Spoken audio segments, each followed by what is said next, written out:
Assalamualaikum warahmatullahi wabarakatuh. Saya Nino Kumalasari, NIM 2060015. Di sini saya akan menjelaskan tingkat kesukaran tes dan daya beda.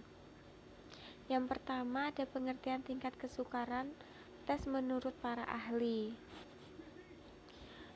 Menurut Saifuddin Aswar tahun 2006 mengatakan bahwa tingkat kesukaran butir soal adalah proporsi antara banyaknya peserta tes yang menjawab butir soal dengan benar dengan banyaknya peserta tes. Hal ini berarti makin banyak peserta tes yang menjawab butir soal dengan benar, maka makin besar indeks tingkat kesukaran yang berarti makin mudah butir soal itu. Sebaliknya, makin sedikit peserta tes yang menjawab butir soal dengan benar, maka soal tersebut makin sukar.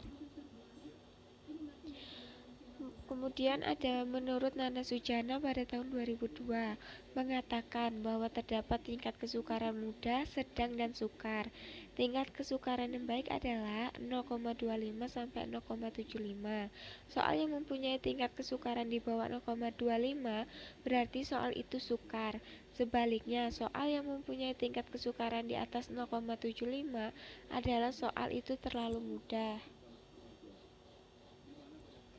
Menurut Bistok Sirait pada tahun 2009 berpendapat bahwa tinggi rendahnya tingkat kesukaran suatu butir soal dapat disebabkan oleh kerumitan atau kompleksitas pokok soal dan kondisi pilihan jawaban yang disediakan.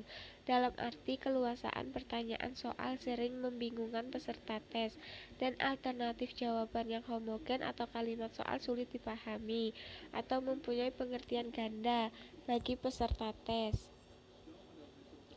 Kemudian menurut H.J.X. Fernandes pada tahun 2004, tingkat kesukaran butir soal diukur oleh presentase siswa yang menjawab soal dengan benar.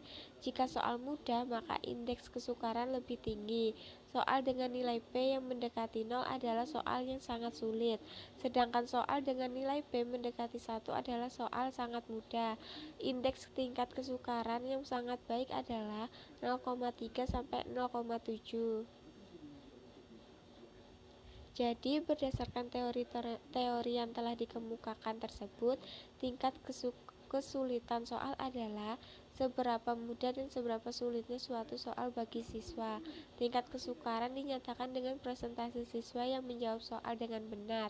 Makin besar presentasi siswa yang menjawab soal dengan benar, makin mudah soal itu, dan begitu pun sebaliknya.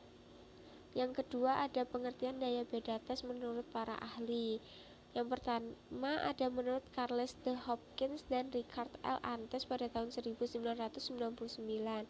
Indeks daya pembeda soal adalah mengukur bagaimana baiknya sebuah soal membedakan tingkat kemampuan siswa.